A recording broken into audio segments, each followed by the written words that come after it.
நண்பர்களே, big Boss season 8ல இன்னைக்கான 2வது ப்ரோமோல கோவா கேங்க வந்து உடைக்கிற ஒரு முயற்சியில விஜய் சேதுபதி இறங்கியிருக்காரோ அப்படிங்கிறாப்புல தோணுது. அவங்க வந்து கேள்வி கேட்கறாங்க. இந்த டெவில்ஸ்ல, ஏஞ்சல்ஸ்ல யார் வந்து சரியா விளையாடல?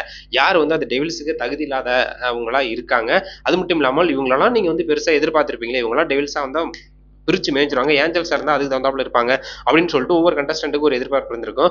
அப்படியே டெவில்ஸா வந்தவங்க யாரு உங்களை வந்து ஏமாத்திட்டாங்க அப்படின்னு சொல்லிட்டு கேள்வியா கேட்கிறாரு. அதுக்கு மஞ்சரி வந்து கரெக்டா பதிலடி கொடுத்திருந்தாங்க.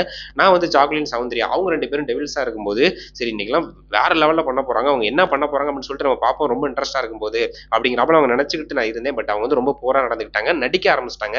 நம்ம வந்து பார்த்தீங்கன்னா டெவில்ஸா இருந்து அவங்களை எதுவுமே பண்ணாம இருந்தா ஓகே உங்களுக்கு வந்து நல்ல மனசு அப்படின்னு சொல்லிட்டு சனி ஞாயிறு வந்து அவர் பேசுவார் விஜய் சேதுபதி சார் அப்படின்னு நினைச்சுக்கிட்டு எதுவுமே பரிதாபப்படுறாப்புல ஒரு அட்டென்ஷன் கிரியேட் பண்ணி அப்படியே வந்து பார்த்துட்டு ஏதாவது ஒன்று பண்ணாங்கன்னா ஐயோ அப்படின்னு போயிட்டு ஜாக்லின் பண்றதும் சௌந்தர்யா பண்றதும் இதெல்லாம் வந்து பார்த்துட்டீங்கன்னா ஒரு மாதிரி இதா இருந்து ஒரு மாதிரி புவரா இருந்துச்சு. ஏன்னா சௌந்தர்யா வந்து ஒருத்தர் இரிட்டேட் பண்ணோம் அப்படின்னா அந்த முடிய ஒரு மாதிரி இது பண்றது சண்டைக்கு போறது ஒரு சின்ன விஷயத்த பெருசா ஊதி ப்ராப்ளம் பண்றதெல்லாம் ஜாக்லின் அண்ட் சௌந்தர்யாலாம் வேற லெவலில் பண்ணிட்டு இருந்தாங்க.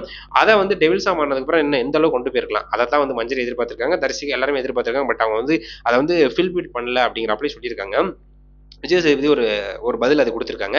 நீங்க எப்படி எதிர்பார்த்தீங்களோ அதே மாதிரி தான் நானும் எதிர்பார்த்தேன் அப்படின்னு சொல்லிட்டு நெத்தி அடி கொடுத்துருக்காரு. இன்னொன்று வந்து பார்த்துட்டீங்கன்னா சௌந்தர்யா அண்டு சாக்குலின், ரஞ்சித், நம்ம ஜிப்ரி இவங்க எல்லாம் வந்து பார்த்தீங்கன்னா ஒரு கேங்கா கோவா கேங். அந்த கோவா கேங்கா இருந்துக்கிட்டு அந்த ஃப்ரெண்டுக்குள்ள என்னென்ன விட்டு கொடுக்கணுமோ அதெல்லாம் வந்து பார்த்தீங்கன்னா முதல் நாள் அவங்க இதெல்லாம் பண்றாங்களோ அதெல்லாம் வந்து பார்த்தீங்கன்னா ஐயோ இப்படி பண்ணாது அவங்க பாவம் இவங்க பாவம் அப்படின்னு சொல்லிட்டு சப்போர்ட் பண்ணிட்டே இருந்தாங்க சாக்குலின் சௌந்தர்யாவும்.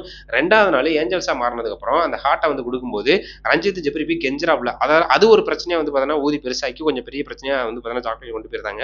அதை வந்து கேட்டிருக்காரு. பார்த்தியா நீங்களாம் ஒரு டீமா இருப்பீங்க, உங்க கேங்ல இருந்து யாரும் உடஞ்சிடக்கூடாது, அவங்க வந்து சேஃபா இருக்கணும், அவங்க வந்து உள்ளுக்கே இருக்கணும், அவங்களுக்காக நீங்க கேம் விளையாண்டுருக்கீங்களோ ஒழிஞ்சு இந்த பிக் பாஸ் ஹவுஸ்க்கான அந்த டாஸ்க்கான கேமை நீங்க விளையாடல அப்படிங்கிறதப்ப நம்ம விஜய் சேதுபதி சார் கேட்டிருக்காரு. ஏன்னா டெவில்ஸ் அண்ட் ஏஞ்சல்ஸ் அதை வந்து நீங்க விளையாடணும்ல, அதை விளையாடாம உங்க ஃப்ரெண்டுக்குள்ள நீங்க விளையாண்டுக்கிட்டா அந்த கேம் எப்படி சுவாரஸ்யமா இருக்கும் அப்படின்னு சொல்லிட்டு நெத்தி அடி கொடுத்துருக்காரு.